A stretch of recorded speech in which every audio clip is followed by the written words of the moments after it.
Força Guerreiros! Começando hoje com um projetinho novo do canal, que é fazer leitura de texto de lei comentada. É uma ideia que eu tive, que faz tempo que eu quero pôr na prática. São pequenas aulas, curtinhas, que eu venho há muito tempo me preparando, fazendo pós-graduações, fazendo aí especializações e tentando me tornar uma pessoa melhor nesses requisitos. Mas note que não é nenhuma bondade da minha parte, né? Há um interesse por trás disso. E o meu interesse é que, se você notar aqui no quadro, eu deixei bem claro aqui, ó, quanto que eu aprendo ensinando os outros. 95%. 95% de aprendizado de retenção. Mais do que se eu pegar e, por exemplo, começar a ler, ou se começar só a ouvir, ou ficar só vendo e ouvindo. Isso aqui é um estudo científico, é sério, é coisa que tem que ser levada em conta. Então, levando em consideração esse estudo, eu resolvi iniciar aí com esse projeto. Todas as vezes que eu tentei ensinar alguma coisa, eu aprendi muito mais. Então, já sei na prática que isso realmente funciona. Vai funcionar da seguinte forma: eu vou ter um texto de lei e nós vamos comentando em cima de alguns escritos, algumas anotações que eu tenho aqui nos meus cadernos. Assim nós vamos estudando junto. Eu vou te dando umas dicas de como se estuda texto de lei na prática, porque, cara, é assim. Prova de concurso, não adianta, é texto de lei. Você tem que fazer duas coisas: resolver questões todos os dias, ainda que sejam poucas, e, além disso, você precisa ler o texto de lei.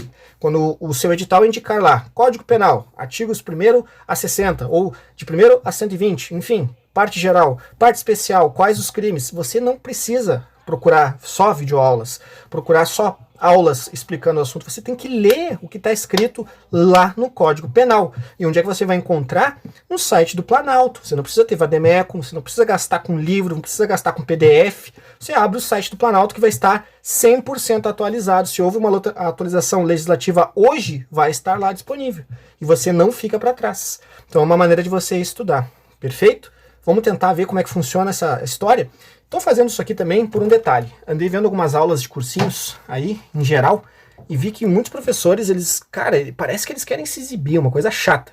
Porque eles começam a utilizar palavras rebuscadas do direito, que é uma injustiça, porque nem todo mundo é formado em direito e nem todo mundo tem conhecimento jurídico. Aí eles começam lá, até anotei algumas aqui, ó, data venia, a quo, ad quem, bis in idem, até explicam, né, isso funciona. Alguma vez você viu cair em concurso pergunta a respeito de latim? Realmente, para nosso nível, assim, nós que fazemos concurso de carreira policial, é difícil, né, cair, por exemplo, in re ipsa. O indúbio pro réu até cai bastante, né, mas o iter criminis é interessante saber também, mas, por exemplo, juris tantum, jut et iuri, meu Deus, e por aí vai, lato sensu, stricto sensu, pactus sunt servanda, nem sei falar isso aqui, cara. E aí os professores ficam falando como se fosse grande coisa saber, né, esses detalhes. Por isso eu resolvi fazer uma coisa bem resumida, bem direto ao ponto, que a gente só lê o artigo ali e tenta fazer uma explicação bem rapidinha, né, direto ao ponto e, mais importante de tudo, 100% de certeza no que nós vamos estar falando aqui, porque isso eu tenho certeza que vai ser aplicado na sua prova de concurso e pode te ajudar. E aí você vai deixar aqui nos comentários se está te ajudando ou não, assim como muitas aulas que eu fazia, cara, de uma forma muito precária. Eu tinha um celular muito ruim antes, e eu não conseguia editar direito, eu tinha que pegar e primeiro gravar a tela e depois gravar a fala. As coisas ficavam desconexas e parecia que eu estava correndo e na verdade eu estava ali tentando dar o tempo correto entre a apresentação do slide, que já estava gravada, e a fala do conteúdo. Então ficava uma correria do caramba, parecia que eu estava sempre lendo, era um horror. Mas mesmo assim, ainda assim algumas pessoas deixaram testemunho dizendo que foram aprovadas, conseguiram chegar a algum lugar com aquelas aulinhas. Vamos parar de enrolar. Vamos direto aqui para o material do nosso dia de hoje, aqui na tela, começando com a parte geral. Nós vamos começar sempre tentando, tá? É tudo tentativa, é sem pressão. Como é que vai funcionar? O canal vai deixar de ter outros tipos de conteúdo de forma alguma, né? O que eu quero é, uma vez por semana, subir uma aulinha. E se, por exemplo, assim, digamos que nós estamos com o edital aí aberto. Tá aberto lá, Guarda Municipal de Canoas. Vamos estudar alguma coisa ali referente ao assunto, né? Desde que sejam aspectos gerais. Eu quero pegar legislações especiais, quero pegar o Código Penal e processo penal nos itens mais cobrados em concursos, tá? Pra gente pegar junto e tentar entender, né? Quando a gente vê que a coisa não está fluindo, a gente conversa, troca ideia. Muitas vezes aí você tem mais experiência do que eu e pode também me ajudar. Por que que não, né? Não é porque eu estou estudando aqui que eu saiba tudo. De fato, não sei tanto quanto muitas pessoas que eu sei que sabem muito mais, certo? Então, o artigo 1º que nós vamos ver hoje, que trata sobre a anterioridade da lei penal. Nós vamos tentar fazer sempre em torno de 5 artigos. Por quê? Porque os principais artigos do Código da parte geral, primeiramente, é importante que você saiba dividir o Código Penal. O Código Penal é dividido na parte geral e na parte especial. A parte geral, ela vai do artigo 1º ao 120. E a parte especial do 121 ao 359H. A parte especial, ela retrata os crimes. A parte geral, as normas e os princípios que regem o direito penal. Isso é muito importante para que você saiba se localizar ali no seu Código Penal. Se você tem aí versão impressa do seu Código Penal, usa. Se dá para dividir a tela no meio, usa ali, abre metade da tela no Código Penal lá no site do Planalto e a outra metade deixa aí a nossa conversa para a gente ir trocando ideia. A ideia é diferenciar, cara. Quer videoaula? Paga caro. Eu tô cheio de saco desses cursinhos cobrando caro, tá? Eu acabei de receber uma notificação lá do Alfa, de novo, cara. Eu não tenho nada contra o Alfacom, mas pelo amor de Deus, cara, tô cobrando 3 mil. Eles estão dizendo que é promoção de 7 mil reais por 3.500 reais.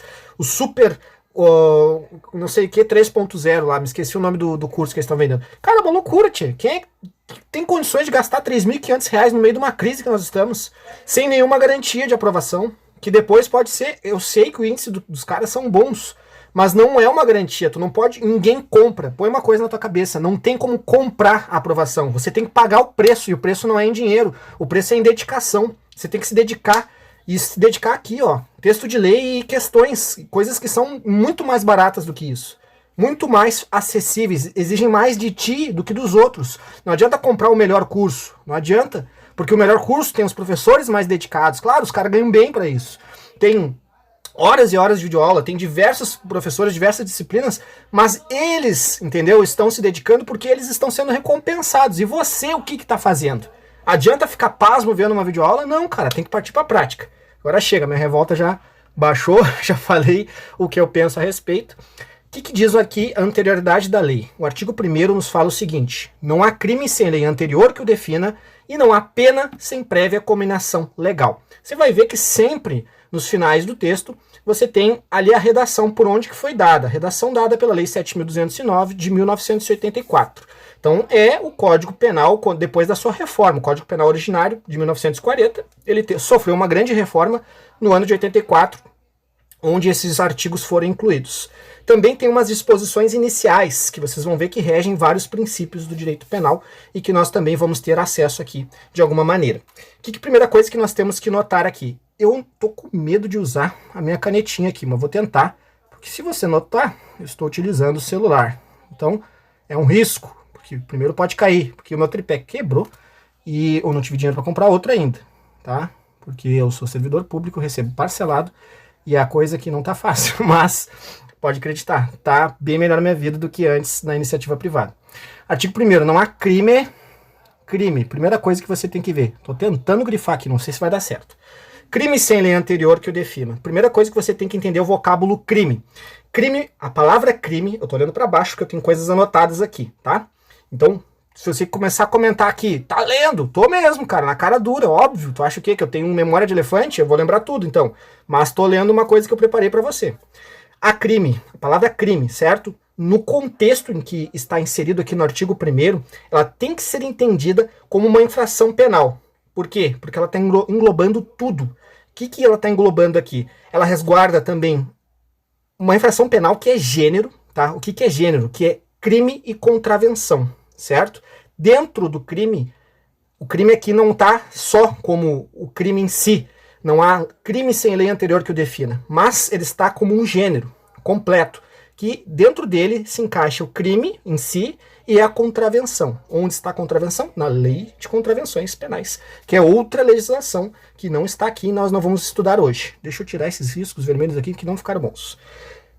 Enfim, então, são espécies do gênero crime, o crime e a contravenção. Então, dentro do crime, você tem duas espécies, perfeito? Aqui, você também está vendo que não há crime sem lei anterior que o defina, que quer dizer o quê? Estamos estudando o princípio da anterioridade da lei penal. O princípio da anterioridade da lei penal. É um princípio, certo? E o que é um princípio? O princípio, ele são, digamos assim, balizas, bolsas, são reservas que o direito usa, tá? Para produzir normas. E o que são as normas? Isso aqui é uma norma. A lei é uma norma penal, certo? Essa lei penal, a legislação penal, é uma norma que se utilizou de princípios. E esses princípios, eles estão pré-existentes. E onde é que eles estão? Se você tem vade-mecum, ou se você tem acesso ao Código Penal completo, ou pelo menos a todas as legislações básicas, você sabe que antes desse texto aqui, do artigo 1º, do capítulo 1, do título 1, tem lá um texto que ele dá todas as disposições, entendeu? E lá dentro tem essas pequenas regrinhas que regem todo o direito penal. Mas que não te preocupa, porque dificilmente cai em concurso. E se cai, cai lá para juiz, para outras carreiras que não são as que nós nos interessamos neste momento, pelo menos, né, guerreiro? Porque daqui um pouco você consegue fazer um curso de direito, consegue evoluir na sua vida e chega numa fase que está fazendo para magistratura, para delegado de polícia e para outros níveis. Mas não é o nosso caso agora, certo? Então, esse é o princípio da anterioridade da lei penal, certo? É a garantia do cidadão em saber que a conduta, o que é a conduta? É a ação, quando praticada, representa um ilícito penal, porque está previsto em lei. E ela tem que estar previamente prevista. Então, uma contrariedade ao direito, algo que vai contra o ordenamento jurídico. Simples assim, tá? Veja que eu uso palavras bem simples, tá? Eu não tenho frescura aqui, perfeito? Então, é obrigatória esta prévia existência. Sem ela, não é possível cobrar uma conduta. Não é possível cobrar conduta diversa da pessoa, perfeito? É necessária essa prévia existência. Então, de um fato criminoso definido como um crime ou contravenção, para que seja cobrado, perfeito? Trata-se, então, neste caso, do princípio da anterioridade da lei penal. Extremamente necessário e muito cobrado em prova de concurso. Agora, dando sequência aqui no conteúdo, nós percebemos que dentro deste artigo ainda é possível ver que existe o princípio da legalidade ou da reserva legal. Porque continuando a leitura, eu vou parar de riscar aqui que eu ainda não peguei a manha de riscar, eu estou sem tripé, vai cair tudo. Não há crime sem lei anterior que o defina, primeira parte. Princípio da anterioridade da lei penal. Não há pena sem prévia cominação legal. Princípio da legalidade ou reserva legal. Perfeito? Porque o que quer dizer isso? Que o princípio da anterioridade, o da legalidade e da reserva legal, eles constituem uma limitação, certo? Juntos, eles se somam e quando se fala legalidade e reserva legal, nós estamos falando praticamente da mesma coisa, tá? São termos diferentes que abrangem de forma diferente, mas que não convém aqui aprofundar para entender por que são tratados desta forma. Constitui uma limitação ao poder punitivo do Estado. Por quê? Porque é necessário a previsão anterior. Né? Então são regras que te protegem, me protegem, protegem a todos. Imagina se na hora que o policial fosse prender, ele pudesse criar uma norma penal. Seria até legal, né? Seria interessante. Muitas vezes eu estava esses tempos aí caminhando, fazendo uma corrida lá num parque, e aí eu vi algumas pessoas, né, fazendo utilização de produtos ilícitos que me desconfortaram. E eu lembrei que está previsto lá na Lei 11.343, né, a conduta de uso, né, de porte, da posse da droga. E eu sabia que sim, né, caso fosse que eu quisesse de fato me incomodar, eu poderia abordá-los e dizer que eles estavam contrariando uma norma penal. Mas imagina que eu pudesse criar simplesmente condutas do zero e que eu pudesse na hora elaborar alguma coisa. Por exemplo, algumas vezes eu me incomodo com a presença de outras pessoas, de certas pessoas. Eu poderia criar na hora, proibida a presença de certa pessoa neste local. E simplesmente tentar aplicar esta lei. O direito penal te protege disso. Porque senão seria muito estranho esse mundo que nós vivemos, já mais estranho do que já está, né? Então nós estamos falando aqui ainda do princípio da anterioridade legal e da reserva legal. Seguindo no meu material escrito, tá? Uma pergunta que eu te faço. Medida provisória pode criar tipo penal?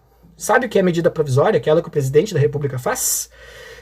Lei e medida provisória, certo? Primeiramente é preciso definir. São formas pertencentes ao campo de processo legislativo. Primeira coisa que você tem que enxergar, certo? Onde é que você vai encontrar isso? Lá no artigo 59, inciso 5º da Constituição Federal. Mas por força, certo? Expressa da mesma Carta Maior, a nossa Constituição, ela não é permitida a edição dessa medida provisória criando figuras penais. Também outra forma de te proteger. Imagina que o presidente, dependendo, né, se você gosta ou não, isso não vem ao caso, né, pudesse criar do nada leis a seu favor ou em favor de outros, simplesmente através de medida provisória, porque é algo muito autônomo. Ela passa depois, né, por outros tipos de aprovações para que se torne lei, mas a medida ela tem aplicação imediata. E aí, como é que ficaria, né? Complicaria um pouco a situação. Por isso, a Constituição Federal já pensou nisso, já se precaveu e por isso não é permitido a criação.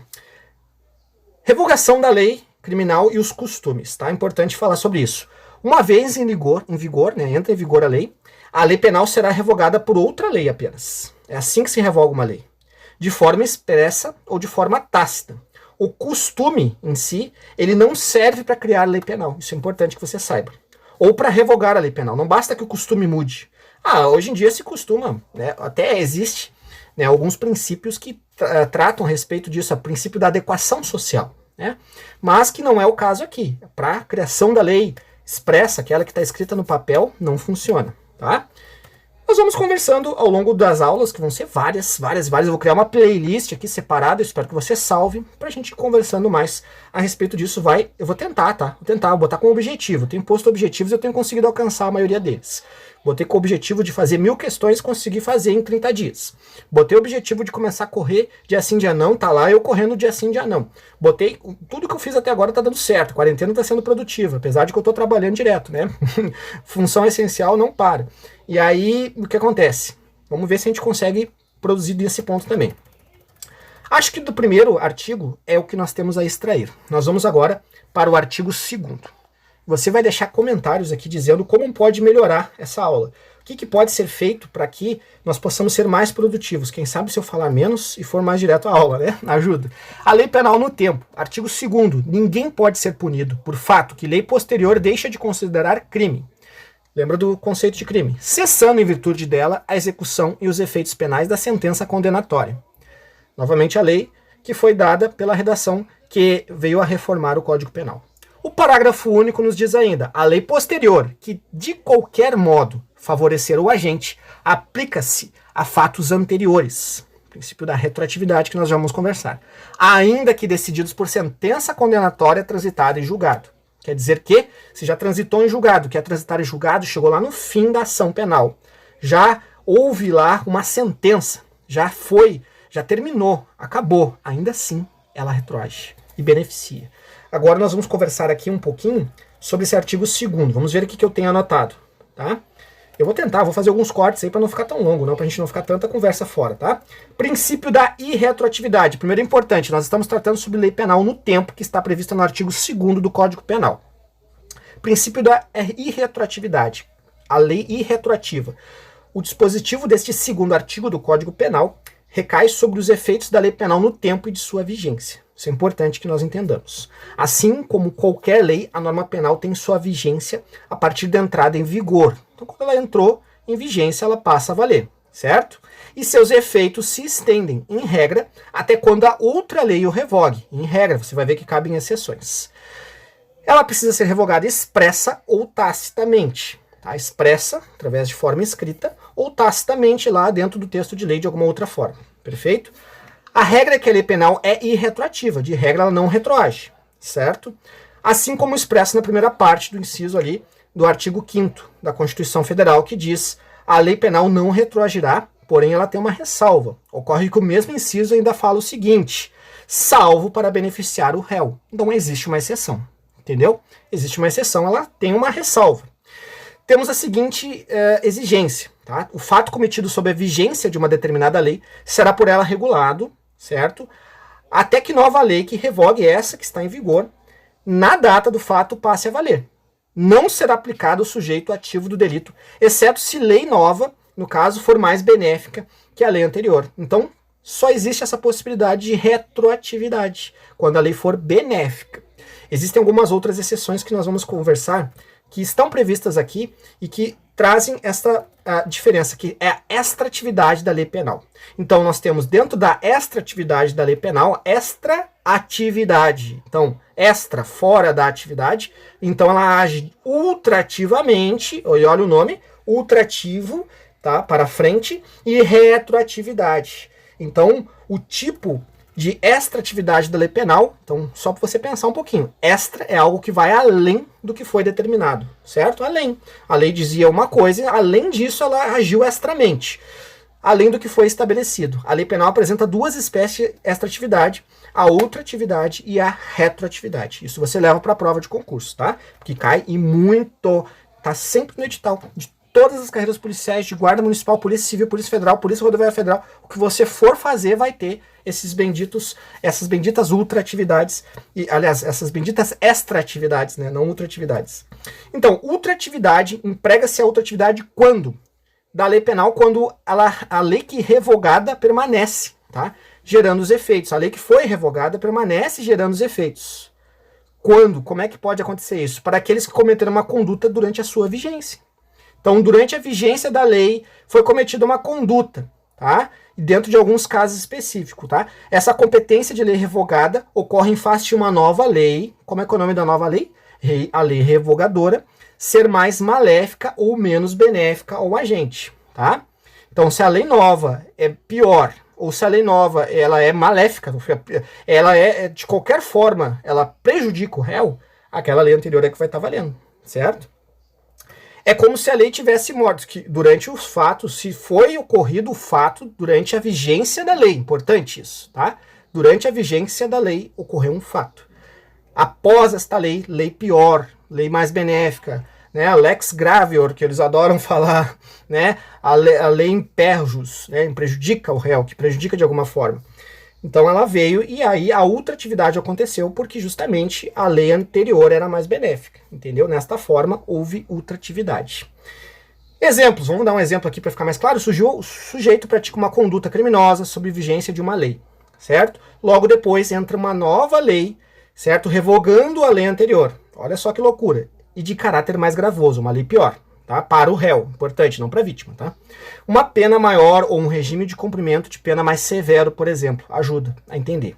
Toda a persecução penal se fará com observância da lei que foi revogada, aquela anterior, porque ela era mais benéfica.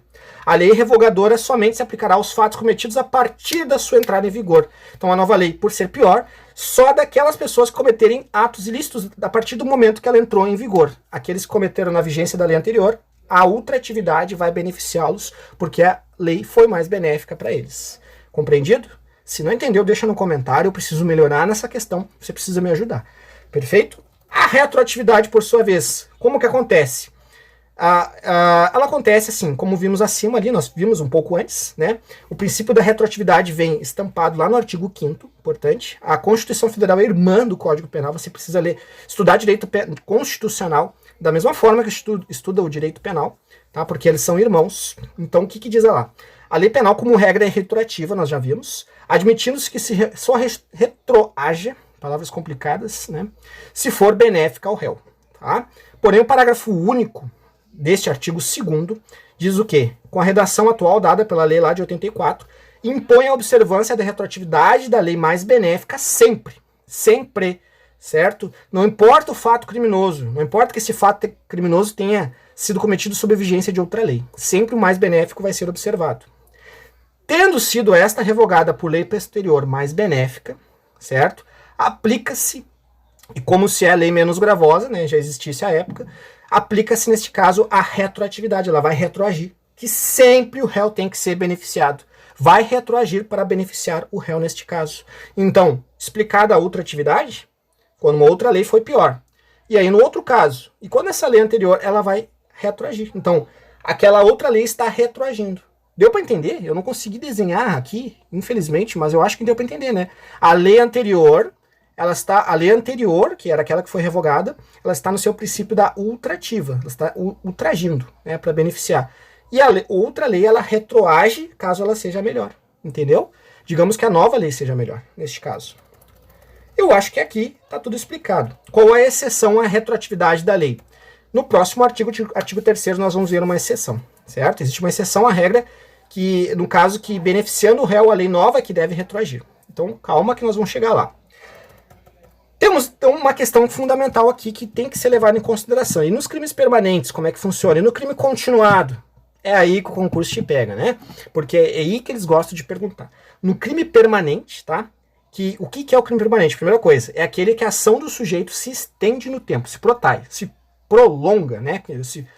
Continua acontecendo. A cada segundo, o sujeito está praticando o mesmo crime, continua acontecendo, tá? Qual é que é o exemplo clássico que todo bendito professor usa? Que nós vamos utilizar aqui, né, o crime de sequestro, artigo 148 do Código Penal, tá? Que diz o quê? O sequestro representa a privação da liberdade da vítima e enquanto durar esta privação, o sujeito está praticando o crime lá do artigo 148, tá? Não importando a duração, seja um dia, seja um ano, tá? O crime vai estar se consumando a todo instante, tá? Neste caso, como é que funciona? E no crime continuado, o que é o crime continuado e qual a diferença? É aquele que ocorre lá nas questões envolvendo o artigo 71 do Código Penal. Há uma sequência de condutas, várias condutas acontecem, criminalmente tipificadas, ou seja, escritas no Código Penal, sendo que a posterior representa a continuação da anterior. Então, elas vão continuando acontecendo, várias condutas, certo? É como se o sujeito adentrasse em um prédio de escritórios, olha só que loucura isso, comerciais, a partir do último andar, viesse até o térreo invadindo as salas e furtando objetos. Ele está fazendo vários furtos ao longo deste caminho. E em continuidade, entendeu? Como é que é o crime continuado? Olha essa ideia do crime lá do prédio. Entrou lá no último andar, começou a descer, passando sala por sala. Cada vez um novo furto. E continua, certo? Então, são várias condutas, e não uma conduta só, como é o caso lá do sequestro. Isso é o crime continuado, tá? Então, vamos ver aqui então. O que acontece? É interessante que nestes casos a lei ela vai ter uma exceção. Tá? No caso do crime continuado, do crime permanente, não importa se a lei anterior era mais benéfica, no momento da ação é que importa para estes casos. Então aconteceu o crime durante a vigência de certa lei. Esta lei, no caso do crime continuado e no caso, né, do crime que se trata ali, nós estávamos falando do crime permanente, ela vai ser aplicada independente de ser mais grave para o réu, tá? Compreendido? Ficou dúvida? Deixa aqui, comenta, porque sabe o que acontece quando você comenta? O YouTube entende que o canal tá legal e começa a recomendar para mais pessoas. E essa é a minha ideia aqui. Não pensa também que tem filantropia. Eu quero que o canal cresça, que você me ajude a chegar aos 10 mil inscritos até o final do ano e que a gente vá longe nos concursos. Agora vamos para o artigo 3º, tá? Antes disso, nós precisamos conversar sobre o abolício crimes, tá? Esse é um termo interessante que você conheça. As próximas aulas eu vou tentar elaborar melhor e deixar escrito na tela essas coisas que a gente está conversando. Eu disse que vou tentar, porque meu tempo é bastante escasso, certo? Então, primeiramente, nós vamos falar aqui sobre o abolício crimes antes de seguir em frente, porque eu tenho a anotação aqui disso. Corresponde à descriminalização de um tipo penal, certo? Que está previsto lá no caput do artigo 2º do Código Penal. Surgimento de uma nova lei que faz com que desapareça a figura criminosa prevista na lei anterior. Certo? Surge nesta hipótese a retroatividade da lei penal mais benigna, ou mais benéfica, né? Forma como se fala tanto faz. Sua aplicação leva à extinção da punibilidade, tá? Nos termos lá do artigo 107 do Código Penal. Quando eu cito o artigo aqui, se você quiser pausar e ir lá olhar, também é legal, né? Que daí você entende o porquê que eu estou falando isso. Por que eu estou citando o artigo 107? Que no fim o que vai cair é o texto de lei, tá? Outra questão importante, vacatio legis, tá?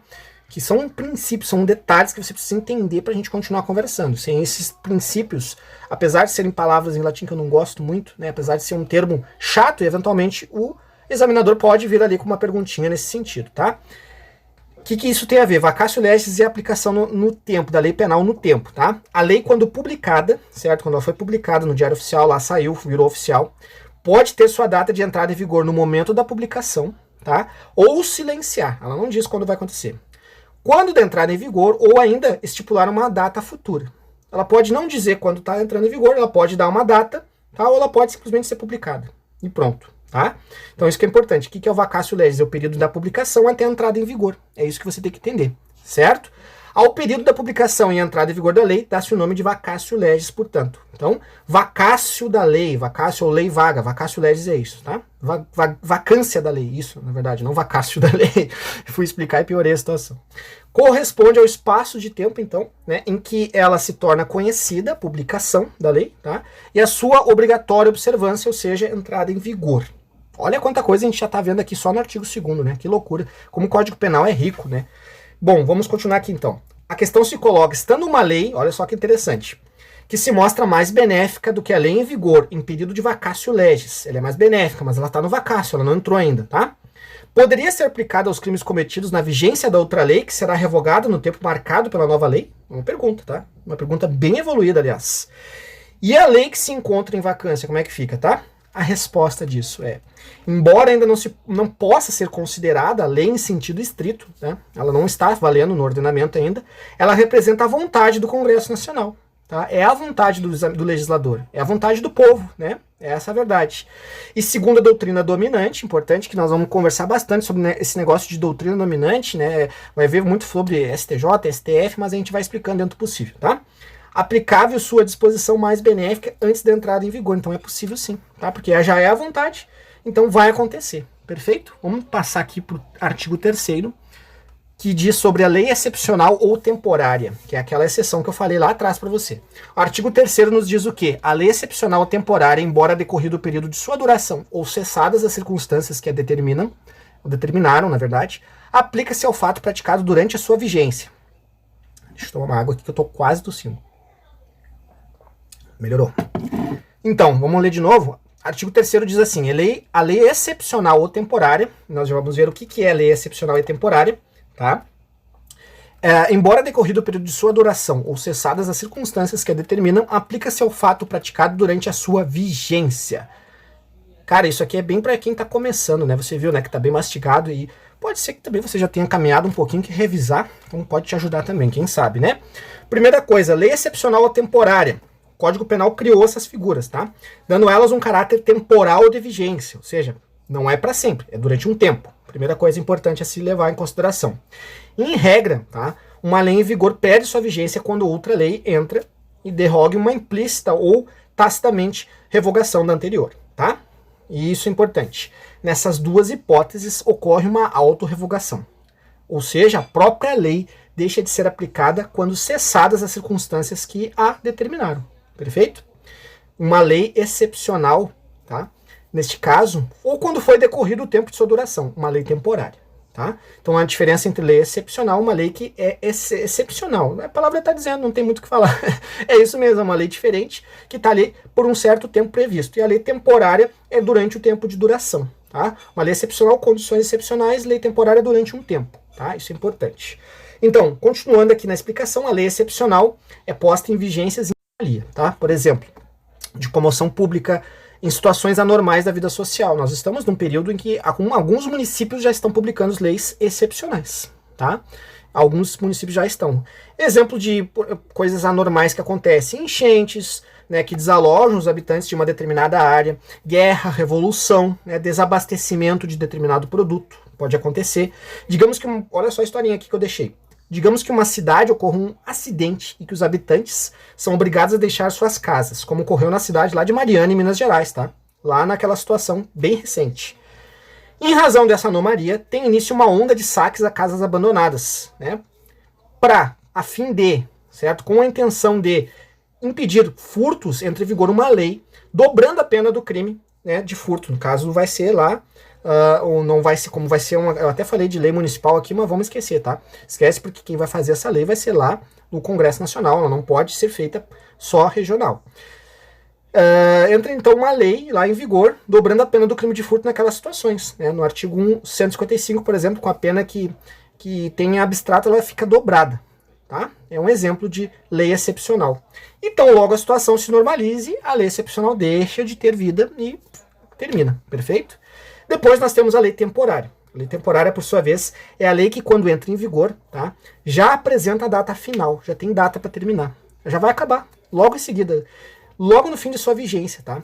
E serve para um determinado acontecimento, algum fato que vai ocorrer, com data prevista para o término, e junto com esse término, tá, a autorrevogação do diploma legal, ou seja, vai terminar já com uma data prevista e que está lá com todas as circunstâncias dentro daquela lei.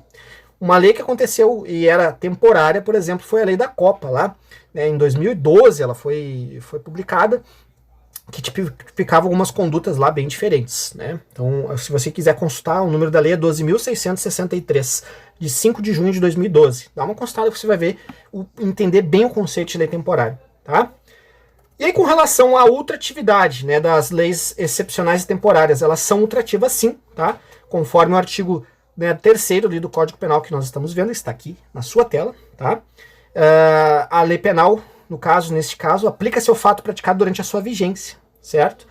E podemos dizer que numa interpretação literal, né, ou seja, ao pé da letra, né, vale dizer que cessada a vigência, né, dessa lei excepcional ou lei temporária, seus efeitos continuam a ter efetividade, serão elas aplicadas mesmo depois de revogadas aos fatos ocorridos naquele período. E neste caso, ultrativas. Entendeu agora a ultratividade? No artigo 3º também cabe esta questão. Agora vamos ver aqui se existe alguma coisa a mais a ser comentada do artigo 3º.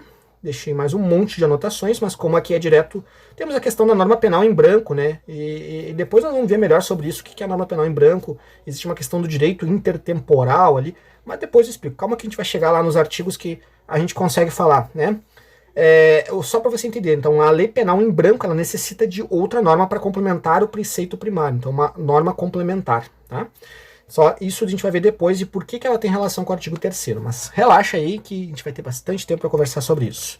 Vamos logo lá para o artigo 4º, que é o tempo do crime, tá? Tempo do crime, então, é previsto aqui no artigo 4º, que diz assim: considera-se praticado o crime, perdão, não é corona, viu? No momento da ação ou omissão, ainda que outro seja o momento do resultado. Vou tomar mais uma água. Então, considera-se o crime praticado no momento da ação ou omissão, ainda que outro seja o momento do resultado. Novamente, uma lei dada pela reforma. O que está dizendo aí praticamente? Isso é a definição do tempo no crime, conforme o próprio Código Penal já nos traz, né? Quando é que se considera praticado o crime? Que isso que vai ser cobrado na prova no fim das contas. É quando que vai ser praticado o crime, tá? São 3 principais teorias, tá? Que tratam do momento em que se considera praticado o crime. Primeiro, a teoria da atividade. Que na teoria da atividade ela diz o quê? Considera-se praticado o crime no momento da ação ou da omissão, tá? Que são 2 tipos de conduta. Ou você age ou você se omite. Também é conduta ou omissão, tá?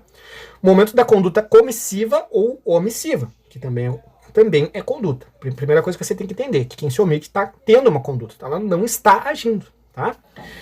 A segunda teoria é a teoria do resultado. Considera-se praticado o crime no momento em que o resultado se produz, tá?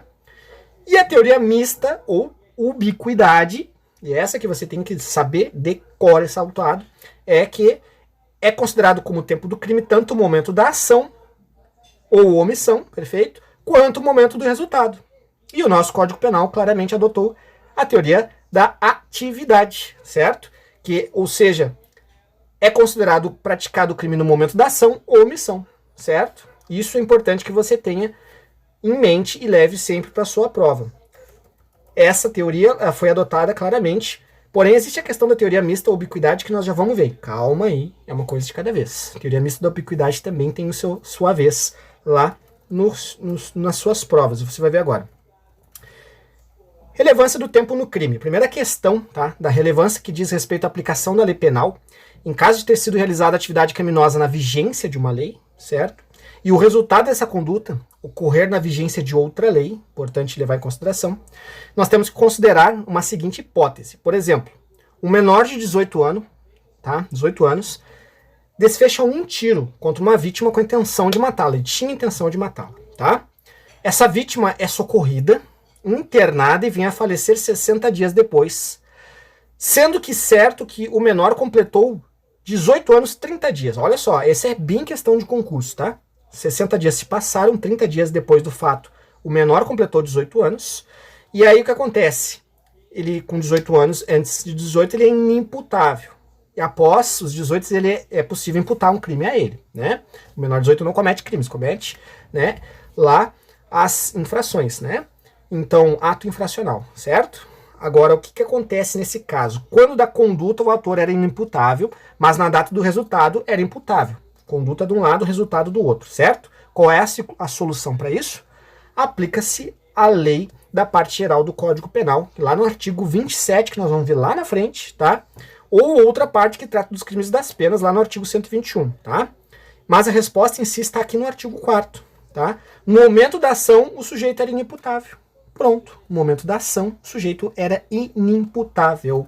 Perfeito? Então, para a questão da ação do crime, leva-se em consideração a teoria da atividade, certo? Tempo do crime é outra coisa, tá? Tempo do crime é outra coisa. A ação, ó, você tem que diferenciar, tá? A ubiquidade ela é levada lá no lugar, tá? Lugar do crime. Tempo do crime, teoria da atividade. Tá? Isso é importante você definir. Lugar, ubiquidade. Tempo, atividade. São teorias diferentes, que são muito próximas e que causam uma grande confusão na hora de concurso. Tá? E isso você tem que levar em consideração. Tá definido o artigo 4º. Vamos ver se tem alguma coisa a mais a comentar. Tem aqui também algumas coisas referentes a prazos e coisas assim que nós não vamos conversar, porque não é o caso, não é Código de Processo Penal, é Código Penal e é direto ao ponto. Vamos direto lá para o artigo 5º, princípio da territorialidade. Aqui nós vamos conversar um pouquinho sobre aquela questão da ubiquidade. Aplica-se a lei brasileira sem prejuízo de convenções, tratados e regras de direito internacional a crime cometido no território nacional. Parágrafo 1º. Para os efeitos penais, consideram-se como extensão do território nacional as embarcações e aeronaves brasileiras de natureza pública ou a serviço do governo brasileiro, onde quer que se encontrem, bem como as aeronaves e as embarcações brasileiras mercantes ou de propriedade privada que se achem, respectivamente, no espaço aéreo correspondente ou em alto mar. Então, dentro do Brasil, certo? Parágrafo 2º nos diz ainda, é também aplicável a lei brasileira aos crimes praticados a bordo de aeronaves ou embarcações estrangeiras de propriedade privada, achando-se aquelas em pouso ou território nacional ou em voo no espaço aéreo correspondente, e estas em porto ou mar territorial do Brasil, certo? E aí, o que nós podemos retirar? Cara, milhares de questões, milhares e milhares, eu vejo questões porque é batata, cai sempre esta bendita questão de territorialidade em concurso. E tá sempre no bendito do edital. Certo? Então a nominação legal que se dá ao artigo 5º é princípio da territorialidade. Tá? Do que se trata esse princípio? Aplicação da lei penal pátria em território nacional. Como ela funciona? Este princípio traz este conceito, tá? O princípio da territorialidade adotado pela nossa legislação, tá? Ela vem definido no caput, ou seja, ali na cabecinha do artigo 5º, na parte de cima, tá? Ao crime cometido no território nacional aplica-se a lei brasileira, é isso que está dizendo, tá? Esse mesmo dispositivo, tá, mostra não ser absoluta a aplicação da lei brasileira e dentro do território nacional, então ela não é absoluta. É adotado o princípio da territorialidade não plena. Não vê o caso, calma aí, não confunde a mente. Presta atenção nos fatos concretos, tá? Ou ainda, territorialidade mitigada, amenizada, conforme a ressalva incerta, ou seja, bota na cabeça desse tipo legal no começo, tá? Calma que a gente vai entender. Sem prejuízo de convenções, tratados e regras de direito internacional. Importante que isso aqui é uma ressalva. Então, nós temos que levar primeiro em consideração esses princípios internacionais, tá? Os tratados e as regras de direito internacional. Em situações de que o Brasil é signatário de convenção, tratado ou regra de direito internacional, esses dispositivos se internalizam e passam a fazer parte da nossa legislação, tá? Então, se o Brasil for lá e assinar, né, algo que está sendo acordado internacionalmente, ele passa a internalizar aquilo e usa dentro do nosso ordenamento jurídico, tá? Extensão do território nacional. Isso aqui é interessante, tá? Os limites do território geográfico são de fácil percepção, pois basta olhar o mapa do Brasil, tá? E veremos os seus contornos que marcam a divisa do território. Isso é importante, tá?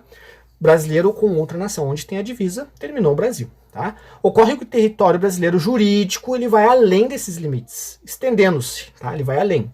12 milhas marítimas é a medida que, né, o direito penal descobriu ali e botou. Tá? 12 milhas marítimas para dentro do mar. Seu espaço aéreo correspondentes traçados a partir da linha de baixo mar, também denominada de maré baixa. Tá? Aí não precisa entender não, só olha para o mapa, enxerga que 12 milhas marítimas para dentro também é território nacional, e que em cima do mapa é território nacional, tá? Além do território terrestre, é também território nacional uma porção do espaço marítimo e do espaço aéreo. É só isso que você tem que entender, tá? Todo e qualquer crime que venha ocorrer neste espaço territorial jurídico terá incidência da lei penal brasileira, com a ressalva já mencionada dos tratados, convenções e regras de direito internacional. É a única ressalva que tem dentro do artigo 5º, tá? Temos as imunidades. Embora a aplicação da lei brasileira atinja toda e qualquer pessoa, né? Em regra, situações com exceções, como a imunidade parlamentar, imunidades diplomáticas, que nós não vamos comentar aqui. Também a questão da sede das embaixadas, né, que o território, ali, o terreno da sede da embaixada é considerado território internacional, então não é Brasil. Então, se um cônsul, né, comete um crime, primeiro ele vai ter todo um tratamento diferenciado, e ali não é nosso território, ele vai ser julgado lá pelas leis do país dele. Depois temos a questão do mar aberto, né, o espaço aéreo aberto, também o território marítimo e aéreo do nosso país se estende, como já visto, por 12 milhas, nós já conversamos sobre isso, tá? E o espaço aéreo correspondente a partir do fim, né, deste limite. Então termina o limite ali onde se visualiza, tá? E não temos por que nos confundir, né, esse espaço territorial de 12 milhas com a zona econômica, né? A gente já ouviu falar lá, quem estuda em história, tem a questão da zona econômica, não tem nada a ver com isso, tá? Essa se estende por 200 milhas, e por isso pode ser que o examinador venha com 200, e não é 12. É porque a gente não usa aqui a questão das milhas, eu nem sei por que eles não botam em quilômetros, né? Eu até vou pesquisar. Quantos quilômetros dá 12 milhas? Vamos ver aqui. Quantos km 12 milhas? Vamos descobrir? Quantos quilômetros 12 milhas? São quase 20. Quase 20. Mas não são 20. Interessante, por isso que eles não falaram. Mas poderiam ter dito, né? 20 quilômetros fica mais fácil. Não, eles quiseram complicar a nossa vida. Mas beleza. Aí nós temos a questão, né, do território nacional por equiparação. Tá? O artigo 1º, o parágrafo 1º do artigo 5º trata da ampliação do conceito de território nacional. Por exemplo, aeronaves e embarcações públicas, não importa onde se encontram, é aplicada a lei brasileira nos crimes cometidos a bordo. Se ela está a serviço do Brasil, onde ela estiver, isso é direito constitucional, vai ser aplicada a lei penal brasileira. Tá? Aeronaves e embarcações privadas brasileiras, se estiverem a serviço do governo brasileiro, é como se fossem públicas. Se elas são privadas, estão a serviços do Brasil, também é como se fossem públicas, tá? Se estiverem em mar aberto no espaço aéreo correspondente, dentro do Brasil, local em que nenhuma nação exerce soberania a não ser a nossa, certo? É como se fossem extensão do território nacional, como se no Brasil estivessem, tá dentro das 12 milhas marítimas, ou voando, tá dentro do Brasil, entendeu? Aeronave e embarcação estrangeira de propriedade privada, se estiver em pouso ou em voo no espaço aéreo brasileiro, ou se estiver em porto ou mar territorial, aplica-se a lei penal brasileira. Tá escrito aqui, cara. Estou falando que tá escrito aqui na tua tela, é só ler, tá? Mas eu tô te explicando para tentar entender melhor e para que você não erre as questões de concursos. E como é que funciona aeronaves e embarcações públicas estrangeiras ou a serviço do governo estrangeiro? Não são aplicáveis às leis brasileiras por forças de tratados internacionais. Entendeu a questão da ressalva? Então, acredito que era isso. Deixa eu ver se tem mais algum comentário. Não, não é isso. Então, guerreiro, o que tu vai fazer para me ajudar? Vai deixar comentário aqui para ver, dizer se gostou, né? Se é por aí o caminho, se tem como a gente melhorar isso daqui, ou se a gente mantém assim mesmo, tá? Nesse formato, se tá legal. O que eu vou tentar fazer para melhorar? Acrescentar algumas questões. Não te preocupa que tá tremendo aqui, porque tô sem tripé mesmo. Acrescentar algumas questões para a gente tentar trabalhar no final da aula referente ao assunto, tá? Para aprimorar nosso conhecimento.